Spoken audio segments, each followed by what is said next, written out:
Hi folks, today Stoo's Secret Stash is going to drive a 1967 Hillman Imp Mk2. Now, the Hillman Imps were a very interesting car and somewhat different to the other offerings that were around. He was a car that had a motor in the back and rear-wheel drive to boot. It was actually meant to be the car to take on Mini, but in a weird sort of fate, I guess you could say, it almost sent its maker broke. There were lots of problems with the early Mark 1s, Mark 1 Hillman Imps. They had problems with boiling, they had problems with camshafts, head gaskets, and the quality control was pretty awful. But as with a lot of English car makers, through the life of the Mark 1s, 2s, and 3s, they improved the car to a point that they became very, very popular. Now, 440,000 of these cars sold across the world, and they were primarily built in the factory that they had in Scotland and exported to 26 countries, mainly in knockdown kits. So they arrived in the countries, and those countries would open the boxes and put the cars together and sell them from there. So that was a really interesting way that they built them. And I went on reading up on them. It was quite interesting because 20,000 orders were taken for Hillman Imps in the first 2 days in 1964. So it certainly, when it hit the market, it certainly went off very, very well. But here you had a car that had 875cc, all aluminium engine, produced with in collaboration with Coventry Climax, who was a world-beating Cooper and Lotus manufacturer of engines, and they actually tilted the motor 45 degrees to improve the handling and to fit it in to the boot section where the motor was, and it gave the car amazing handling, and the credentials as the car got into Mark II and Mark III were fantastic. So we're going to test drive a Mark II today, and I've got a beautiful specimen to be able to demonstrate the Hillman Imp.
So we're here with Mark, who is the owner of this beautiful little Hillman Imp. And Mark, this is one of your pride and joys. It certainly is. I absolutely love it. And how does your wife feel about it? Is she happy for you to use it? She's very happy, particularly when I drive out on my own. She's absolutely ecstatic.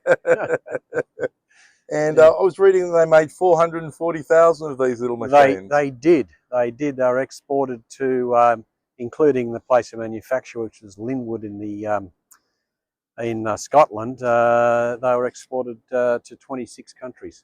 Wow. Okay. Yes, which I believe there's in some of those countries there's still quite a few of them still in use.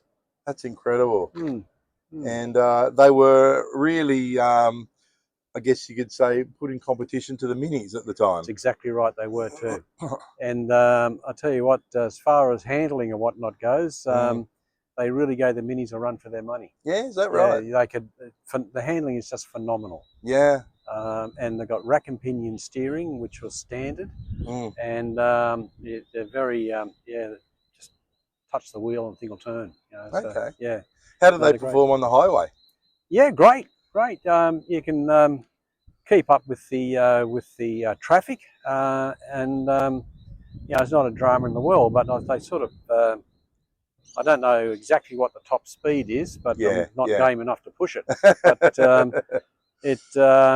but they do keep up with the traffic. So, So it'll sit on 100, 110 quite easily. Easily. Most situations. Yeah, right. Yeah, absolutely. Fuel economy is absolutely brilliant. Yeah, I was going to say, I bet they're quite frugal. They are, very much. And I believe there's a couple of different body styles of these too, but in Australia, we only received the two-door coupe version of it. Right. Yeah. But in the UK and other countries, there were a few different body styles. Anything from a Hillman Imp Ute to a panel van. Oh wow! There were various levels of comfort that you could get with your new Imp in the UK, for example. Yes, yes. Yeah, so there were quite a few different things, and also in the UK you could get a choice of a larger engine. These are 875cc. Yes. And I think that it's nearly 1,000 cc. Yeah, it was around about 1,000 cc. Yeah. Was that the GT? That was the GT, yes. And I believe, now I'm going to stun you with my well-versed, educated mind here, that if it was a GT, I was told that down here would be all fluted. That's correct. Yeah. And it would. It would. So I was going to stun you with my brilliance and say, I can tell that's not a GT. You would have thought, wow, that man knows a lot about cars. That's true, fella. You can't beat him. The GT badge gives it away as well. It kind of does, the Grand Tourer. Yes. Yeah. Okay. So how did these things last against rust? Do you know much about? They were an absolute rust bucket. Yeah. And so if you buy one, go over it very, very carefully. This particular car, it's always been a garaged car, and one owner. I bought it off the original owner, and this car was one owner. One owner, and it is rust free. And I've had a good look over it. And here we are, right next to the ocean. We're just saying, come down, rust it out. Yes, but no, they were an absolute rust bucket of a thing. But like most cars of the 60s and 70s and 50s, you know, they were never designed to last for long. But this car's completely original, inside and out, and and that's any little dents or marks on it that were on it when I got it. Well, it's all part of the history of the vehicle. Exactly. Yeah. The Stoo Secret Stash back again. We're looking at a 1967 Hillman Imp Mk2, and I've got Mark, the owner, here. And we were just looking at the motor before, the 875 cc's of pure muscle. Absolutely. And I noticed that the motor is actually, like with the minis, you've got them turned the east to west configuration. But this one's north-south. East to west. This has actually been tilted. Tilted, and it's also north-south. Right. Yeah. So it's a inline 6 Sorry, not a 6. Yeah, I'm Sorry. going to say, are you sure about that? That'd be the fastest imp around. You wish it was an Yeah, inline 6. sorry, inline 4. Yes, yes, yes, yes. Yeah. Knock a couple of cylinders off. Yeah. So yeah, the weight distribution of the vehicle is excellent, and you can Yeah, feel that when you drive it in the handling of it, right. and the steering.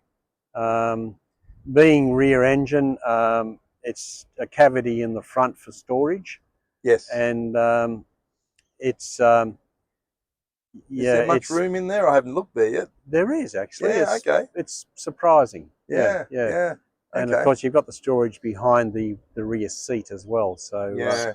and that rear seat folds down flat, so it gives you quite a large amount of storage area. And you were saying that this is a Mark II, and the Mark I's came out. They had a lot of overheating problems with They them. did. That was one of their little quirks. Yes. Yeah, Yes. yeah. But you don't seem to yeah. have that problem with this car now. They've No. rectified all those kind of things. No, that's right. And I've done enough miles in this car now to know if it has any little issues, which touch wood, it hasn't. Yeah, yeah. Yeah. Great little thing. So how often do you, when you take it out, do people do one of the two things? They either go, "Oh wow, Hillman Imp, haven't seen one of these for ages," I get it. or what is it? Yes. Or oh, that's a limp car, or some kind of nickname to it, you know. So Yeah. how often do you get that? I get it all the time. All the time. There's always someone will come up and particularly the older generation, and they say, "Oh, I used to have one of those," you know, and it was a great little car, and it's always praised. Yes, You yes. know, no one's come up and knocked it. It's yeah, anyone that's come up and speaks to me about it, they can't get over the condition of it. It's And, absolutely beautiful condition of it. And it's always positive. Yeah, You know, yeah. which makes me chuffed. That's Yeah. how people respond to nostalgia, and particularly if Yeah. they've got some kind of family connection in the past or Correct. something like Yeah. that. I Yeah. find with any classic cars Mm. that people just want to relive those memories. They do. It brings back a lot of memories for them. Yes. Yes, that's exactly right. And of course, cars like these in '67. I mean, what kind of creature comforts were you looking at those times? They were There's fairly no air basic. conditioning. No air. Heater was an option. Yeah. Does have wind-up windows. It does have wind-up Which windows. in the mini circles, that was big news when the 850 absolutely, because they had turned into a deluxe. They had the sliding window. They in did theirs. indeed, Yes. yeah. But no, they were fairly basic. It was when the Mark III, 4, and whatever came out. That's where they started to introduce some creature comforts and nice flash trim and bit of timber work inside, you know, and yeah. So they really dressed them up nicely. And you were saying that the interior in this is all original as well. It's all original. Because I mean, looking at that, it looks like it's been restored.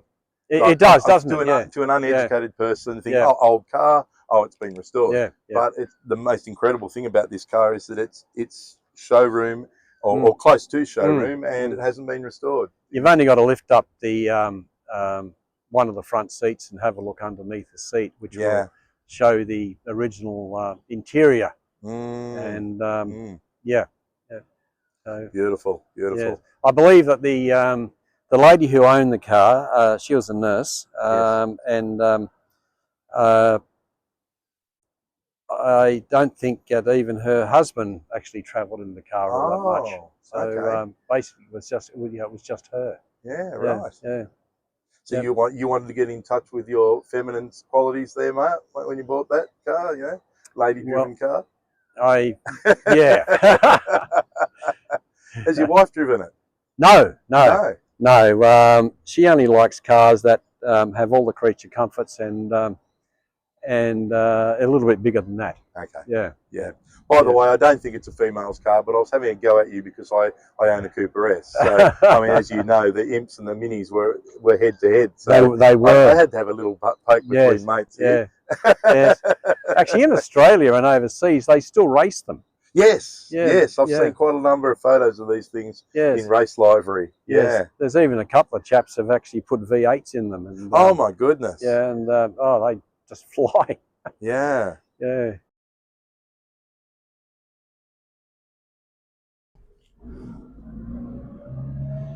It's got a very close ratio, this thing. Yeah. Oh, the elderly lady who owned the car, she had a very loud Yeah. blinker noise. You know your indicators are on. Yeah, I think she. I don't think her hearing was all that flash. Yeah. And Yeah. her husband, who owned the Sigma, exactly the same thing. He installed this loud blinker. Right. Yeah. Yeah, if you're not aware of it, you turn it on, you damn near jump out the window. So, Mark, you've owned this car for how long now? 2 years. Right. And have you always liked imps? I have. My father, when I was a little fella,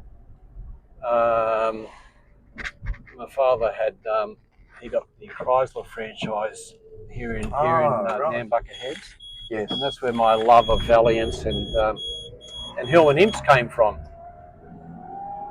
Is this the first one you've actually owned? Yes, it is. I've always wanted an imp, but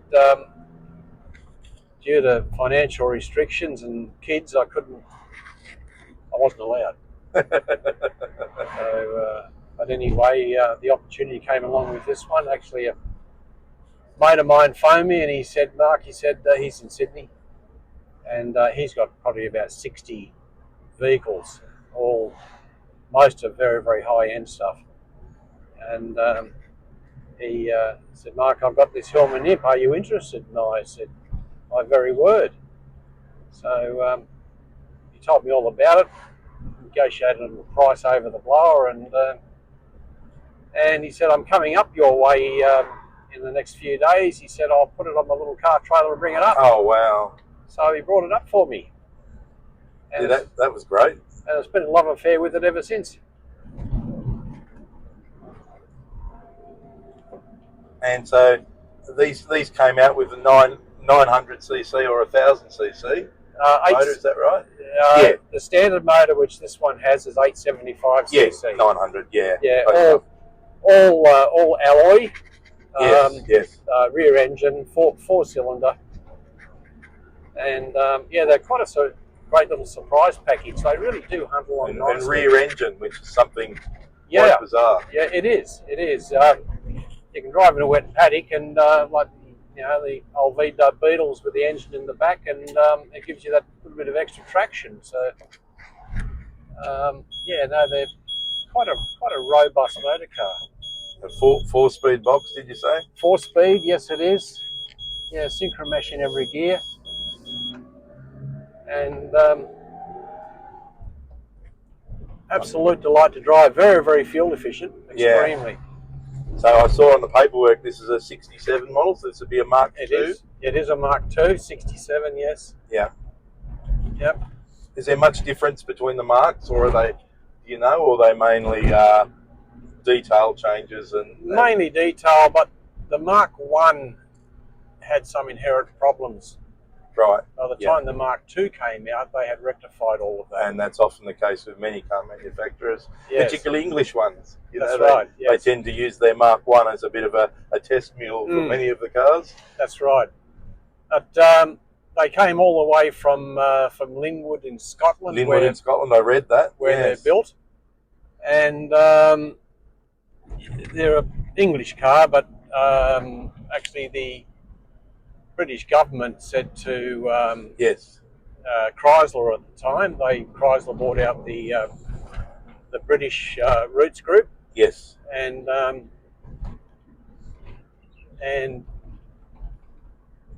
the Chrysler actually spent quite a lot of money improving them, but they did have a lot of trouble with the unions in Scotland. I think they were on strike more times than they were working, and they didn't do the company any favours. There was a bit of sabotage and whatnot going on, and of course that a lot of customers arced up, and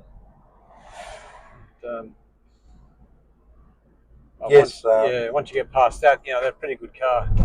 But they were made all around the world after Linwood. Yes, I noticed that they made them in Australia too, as knockdown kits. Yeah, they came in the CKD, which is the knockdown kit. Yes. And they came through the port of Melbourne. Yes. And But this is not one of those. Yes, every Okay. imp that was imported to Australia from Linwood came down. Oh, okay. So Linwood would have made the kits. They made the kits, and then would have exported the kits. Yes. Right. Yes. Okay. Yep. Because they go. Yeah. Yeah. So it was all. They had to comply with the Australian regulations pertaining to a certain amount of Australian content in the car. Right. Yeah. So, yeah. which most, just about every manufacturer that was importing cars to Australia had to comply with it. So I don't know the exact percentage of local parts, but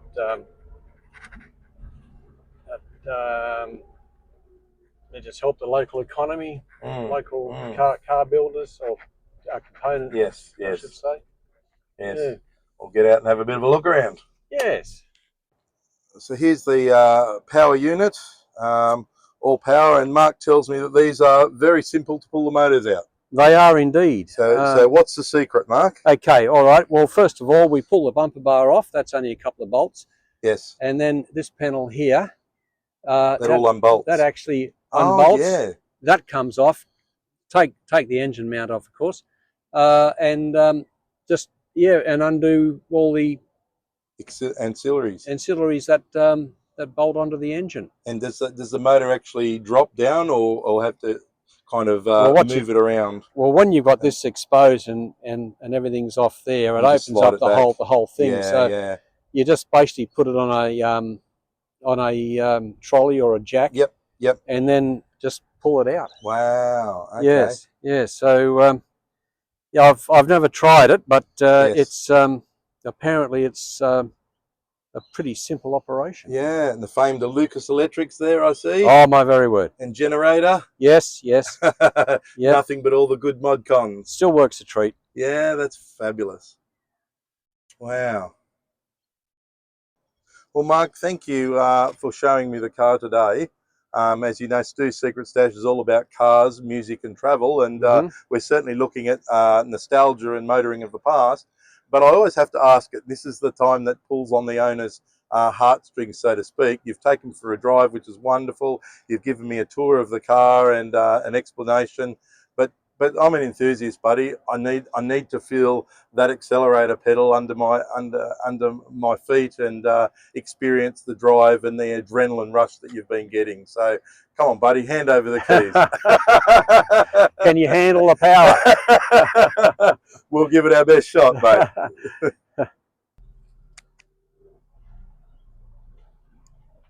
Here we are, driving around Nambucca Heads. And Mark, you've lived here for a long time in Nambucca Heads? Yes, I have. I was born and bred here, but I was away for about 20 years. So pleased to be back. It's a beautiful area, and it is.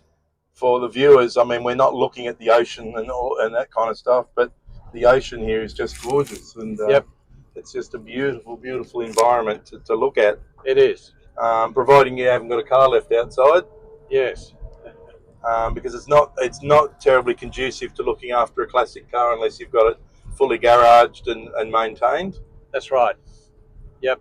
No, it's always garaged, always maintained. Very big steering wheel. It is a big wheel. It's fairly light in the steering, as you're probably experiencing. Yeah, it is. Gearbox is quite a tight little gearbox. It is very, very close ratio. Dead set simple to park. It really is. Yeah. And down here's one of the surf beaches, I take it. Yes. Bilby's Beach. Okay.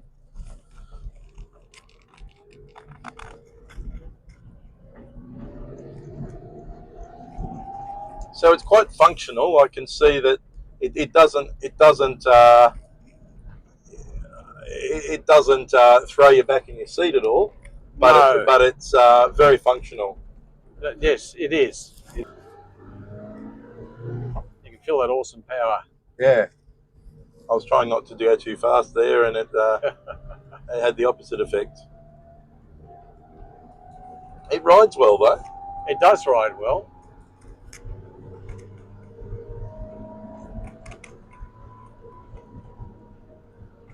I have absolutely no trouble getting parts for it. No trouble at Oh, all. right. There's various parts outlets here in Australia, and yeah, it's dead set simple to get just about anything for it. How do you find the motor, say, for oil consumption and things like that? It's all pretty reasonable. It's very reasonable. It's doesn't seem to use any oil. That's a good thing. It is a good thing. I was very pleased about that, and yeah, I haven't had any dramas at all. It's just regular maintenance, and the car's very, very happy. Yep. Yep. You haven't got much of a bonnet to look over either. It's No.